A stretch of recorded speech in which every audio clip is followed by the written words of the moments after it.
Diya Gulê jêre gotibû, Gulê Çand dema razanê ye. Sibê tê zû herî dibistanê, ji ber wê divê tu razê. Gulê got, saet çende daye? Diya Gulê got, saet 10. Gulê got, wele rast e, dema razanê ye. Piştre dîsa got, dayê ez ê sibê saet çenda rabim ji xewê? Diya Gulê got, sibehê li 6:30 ez ê te şiyar bikim. Gulê çû oda xwe da ku razê. Vê demê Gulê fikirî, gelo ez ê çend saetan razim?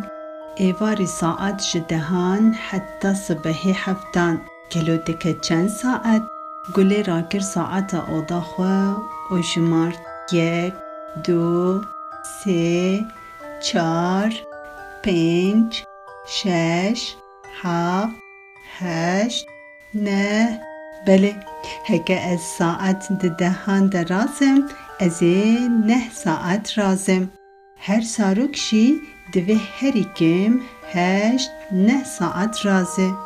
Baş e zarokna, kawerin berê ku Gulê razê bila me fêrî saetan bike.